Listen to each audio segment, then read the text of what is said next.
नमस्कार, द्वीप दर्पण में आप सभी का स्वागत है। आइए एक नज़र डालते हैं आज के मुख्य अंश पर। प्रधान मुख्य वन संरक्षक द्वारा वनों और वन्य प्राणियों को सुरक्षा प्रदान करने की अपील। द्वीप समूह में उपचाराधीन टीबी रोगियों को निक्षय मित्रों से मिल रही सहायता। अब द्वीप दर्पण विस्तार से। पर्यावरण एवं वन विभाग के तहत वन प्रशिक्षण संस्थान विम्बरलीगंज में वन रक्षकों के प्रशिक्षण का 52वां बैच का पासिंग आउट समारोह आज आयोजित हुआ। इस अवसर पर पीसीसीएफ संजय कुमार सिन्हा मुख्य अतिथि थे। वन प्रशिक्षण संस्थान विम्बरलीगंज में आज फॉरेस्ट गार्ड के लिए आयोजित ट्रेनिंग पासिंग आउट सेरेमनी के साथ संपन्न हुआ। वन प्रशिक्षण संस्थान की स्थापना वर्ष 1966 में विम्बरलीगंज में की गई थी। इस संस्थान का मुख्य मकसद द्वीपों के पर्यावरण एवं वन विभाग के अग्रिम पंक्ति के कर्मचारियों को बुनियादी वानिकी प्रशिक्षण प्रदान करना है। पासिंग आउट समारोह में प्रधान मुख्य वन संरक्षक एवं मुख्य वन्य प्राणी वार्डन संजय कुमार सिन्हा मुख्य अतिथि थे। इस अवसर पर अतिरिक्त प्रधान मुख्य वन संरक्षक रवि होरो सामान्य अतिथि के तौर पर कार्यक्रम में मौजूद रहे। इसके अलावा वन प्रशिक्षण संस्थान के अध्यक्ष कनन और निदेशक AC तिलक के अलावा विभाग के अधिकारी, PRI सदस्य और अन्य आमंत्रित अतिथि उपस्थित थे। मुख्य अतिथि PCCF संजय कुमार सिन्हा को गॉर्ड ऑफ ऑनर प्रस्तुत किया गया। जय जीवन।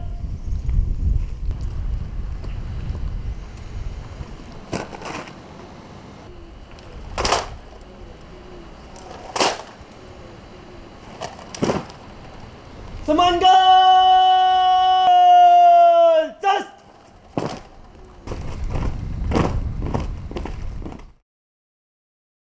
मैं Shri AC Tilak sir, director forest training institute तथा फॉरेस्ट ट्रेनिंग इंस्टीट्यूट के सभी स्टाफ की ओर से यहाँ पर उपस्थित सभी अतिथिगण का इस 52nd batch of forest guard trainings के पासिंग आउट सेरेमनी में हार्दिक स्वागत एवं अभिनंदन करती हूँ। मुख्य अतिथि और अन्य अतिथियों को गुलदस्ता भेंट किया गया और उन्होंने दीप प्रज्वलित कर कार्यक्रम का शुभारंभ किया। दीप की ज्योति जगत को नमस्कार करते हैं।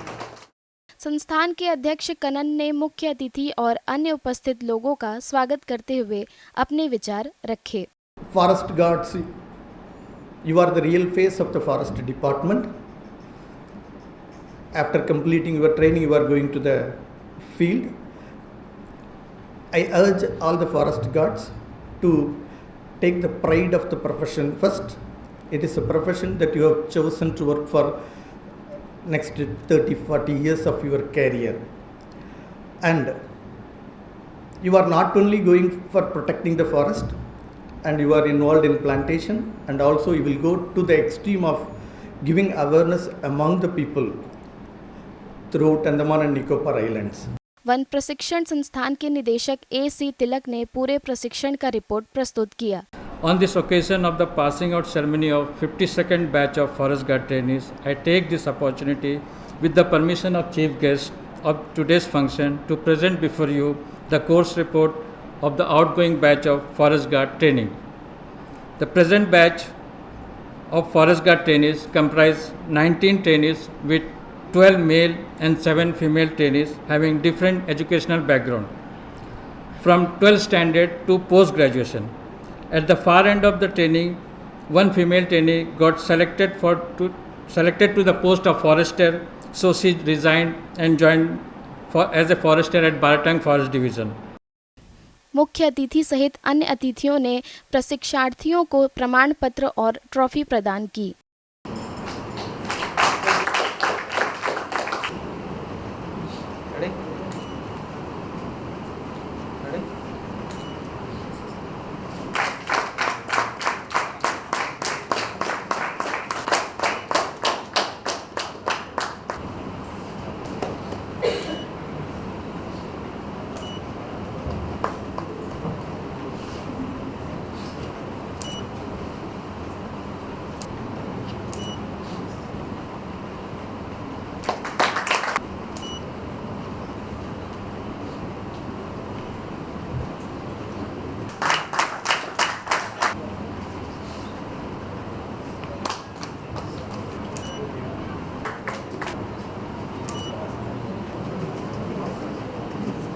अतिरिक्त प्रधान मुख्य वन संरक्षण रवि होरो ने अपने संबोधन में प्रशिक्षार्थियों से वन विभाग को गौरवान्वित बनाने के लिए पूरे समर्पण और ईमानदारी के साथ कार्य करने की अपील की।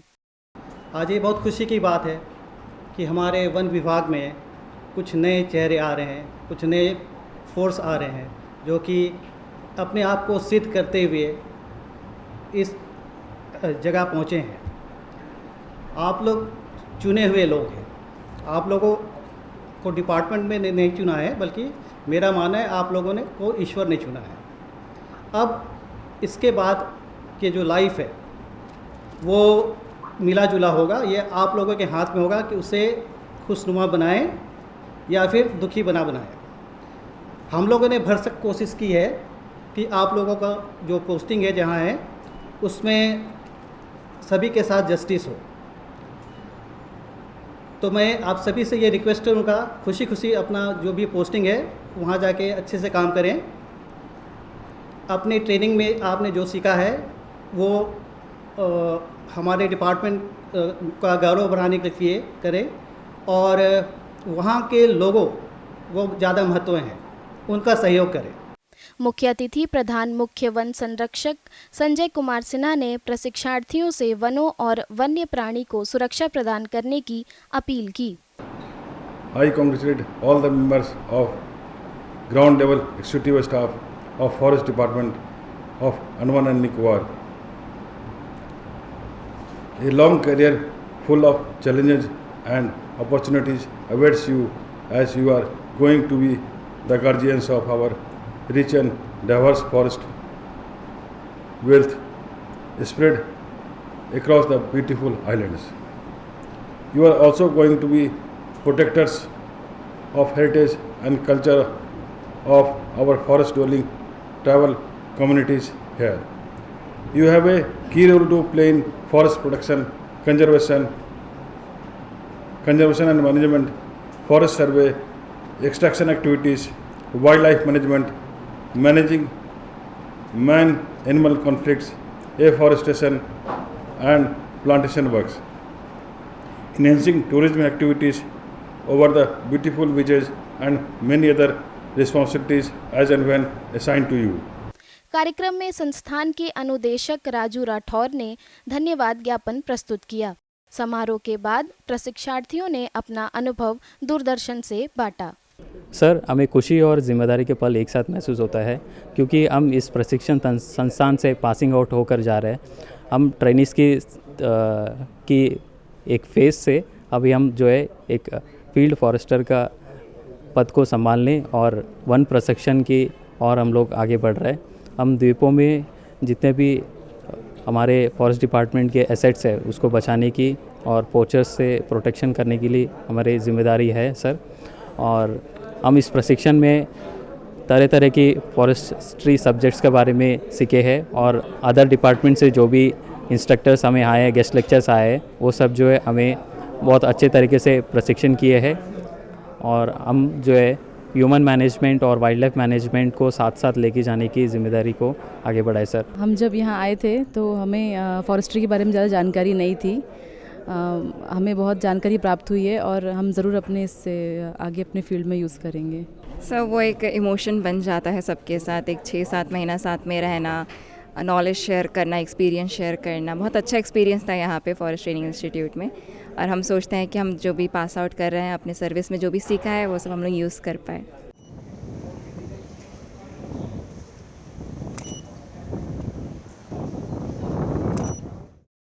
भारत सरकार ने टीबी रोगियों को पोषण संबंधी सहायता प्रदान करने में सामुदायिक भागीदारी को बढ़ावा देने के लिए सितंबर 2022 में प्रधानमंत्री टीबी मुक्त भारत अभियान शुरू किया।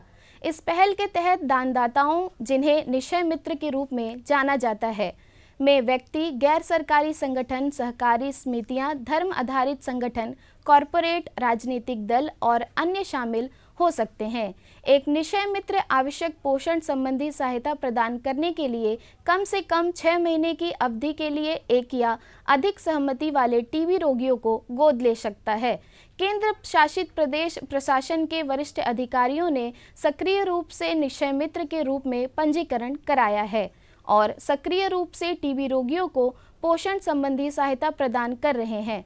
इसके अतिरिक्त स्वास्थ्य विभाग के डॉक्टर और कर्मचारी, जिला प्रशासन के अधिकारी, अन्य संबंधी विभाग, एनजीओ, सामाजिक कार्यकर्ता, व्यापारिक समुदाय के सदस्य और पीआरआई प्रतिनिधि भी इस पहल में शामिल हुए हैं।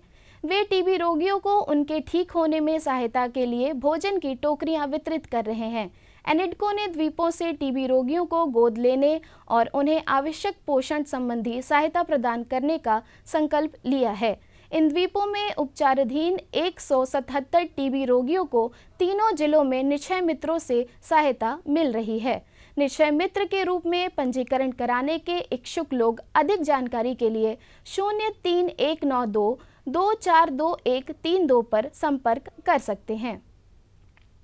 रोगी सुरक्षा को बढ़ाने के एक महत्वपूर्ण प्रयास में नैदानिक अनुसंधान इकाई होम्योपैथी ने हाल ही में दक्षिण अंडमान के बम्बू फ्लैट प्राथमिक स्वास्थ्य केंद्र में होम्योपैथी में एक व्यापक फार्माकोविजिलेंस कार्यक्रम का आयोजन किया।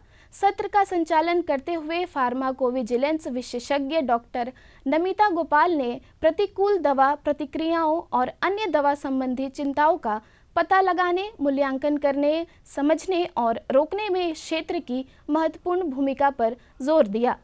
डॉक्टर गोपाल ने इस बात पर जोर दिया कि होम्योपैथिक उपचारों को आमतौर पर सुरक्षित माना जाता है, लेकिन गलत नुस्खे, अनुचित खुराक या व्यक्तिगत संवेदनशीलता जैसे कारकों के कारण प्रतिकूल प्रतिक्रिया हो सकती है।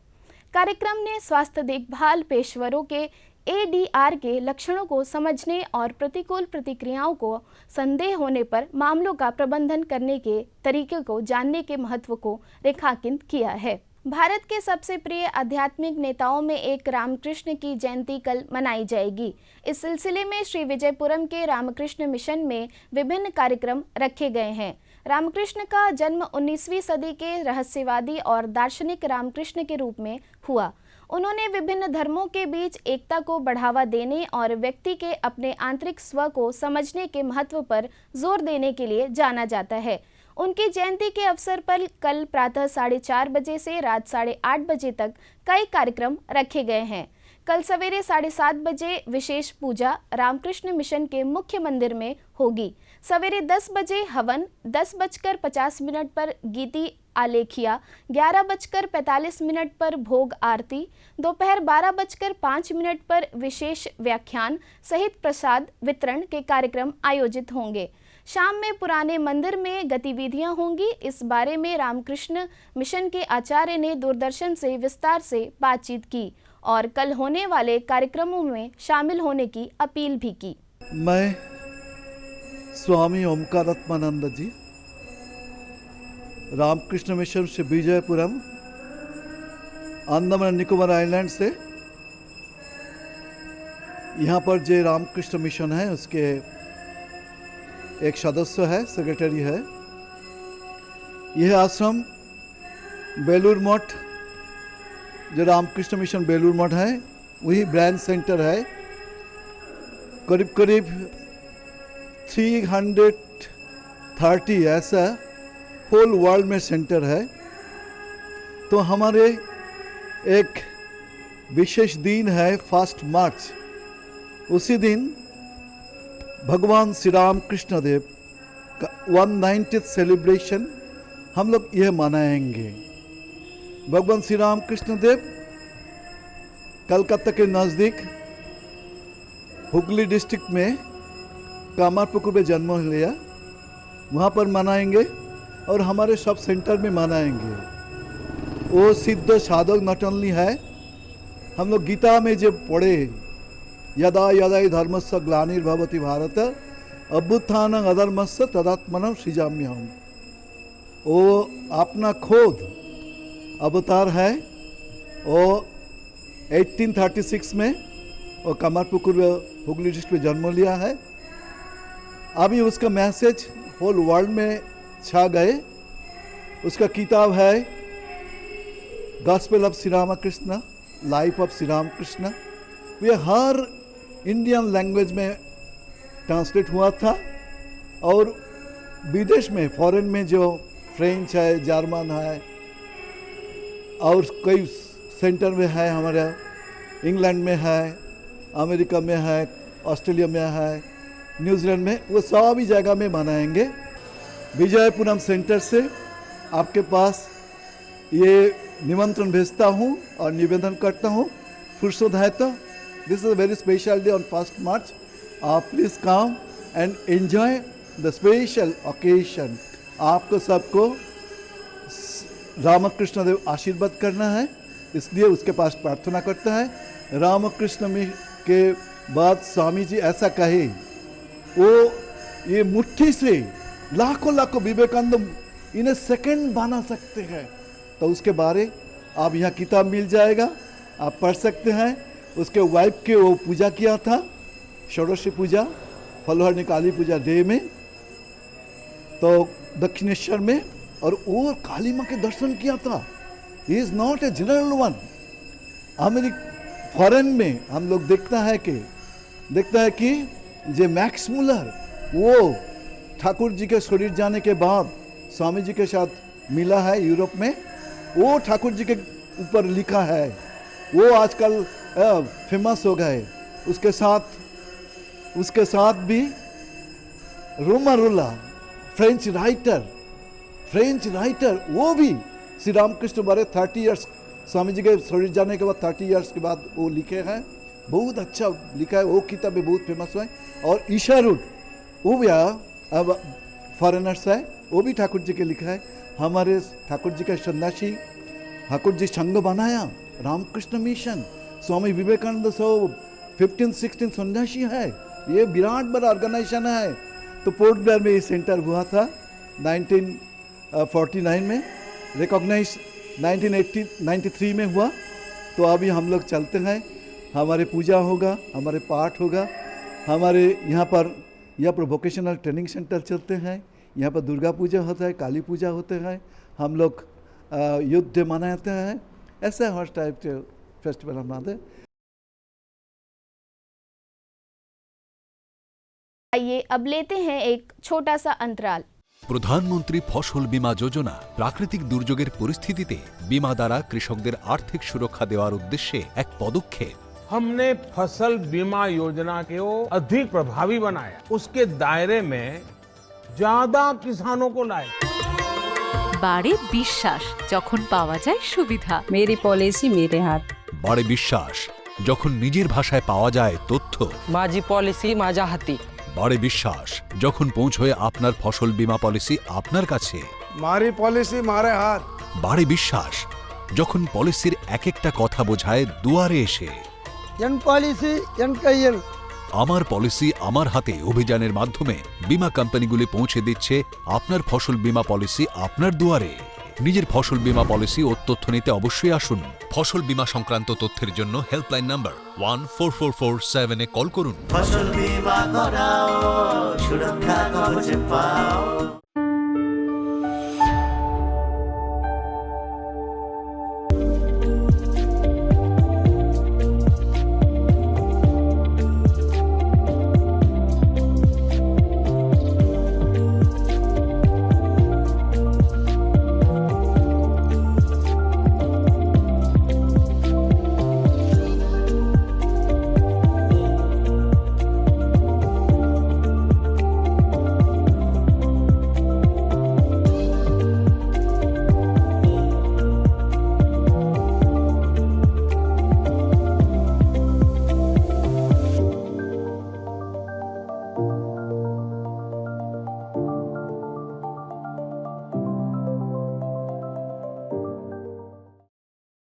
वैज्ञानिक सलाहकार समिति की बैठक क्यारी के कृषि विज्ञान केंद्र में आयोजित हुई।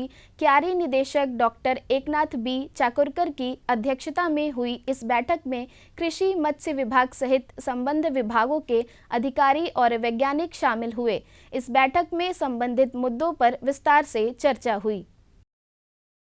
सीबीएसई ने राष्ट्रीय शिक्षा नीति के अनुसार 2025-26 तक कक्षा 10वीं में 2 बोर्ड परीक्षा आयोजित करने के लिए एक मसौदा नीति विकसित की है। यह सभी हितधारकों अर्थात स्कूलों, शिक्षकों, अभिभावकों, छात्रों और आम जनता से प्रतिक्रिया प्राप्त करने के लिए सीबीएसई की वेबसाइट cbse.gov.in पर उपलब्ध है। सभी हितधारकों से अनुरोध किया गया है कि वे 2025-26 से कक्षा 10वीं की 2 परीक्षाओं के लिए मसौदा नीति को देखें और सीबीएसई की वेबसाइट पर जाकर 9 मार्च तक फीडबैक सुझाव यदि कोई हो तो प्रस्तुत करें। हितधारकों से फीडबैक प्राप्त करने के बाद सीबीएसई पर नए शिक्षा सत्र से कक्षा 10वीं के लिए 2 बोर्ड परीक्षा नीति की समीक्षा करेगा और तदनुसार अंतिम रूप देगा। अंडमान निकोबार द्वीप समूह में 8 मार्च को अंतर्राष्ट्रीय महिला दिवस मनाया जाएगा। इस सिलसिले में महिलाओं के लिए कई प्रतियोगिताएं आयोजित की जाएंगी। अंडमान निकोबार फुटबॉल एसोसिएशन 8 मार्च को जेएनआरएम के फुटबॉल मैदान में AFC वुमेन्स फुटबॉल डे का आयोजन करेगा। महिलाओं के लिए फुटबॉल दोपहर 2 बजे आरंभ होगी। सभी इच्छुक महिला टीमों से कहा गया है कि वे 6 मार्च तक मोबाइल नंबर 9476079195, 9933212308 और 9434286633 पर अपनी इच्छुकता दर्ज कराएं।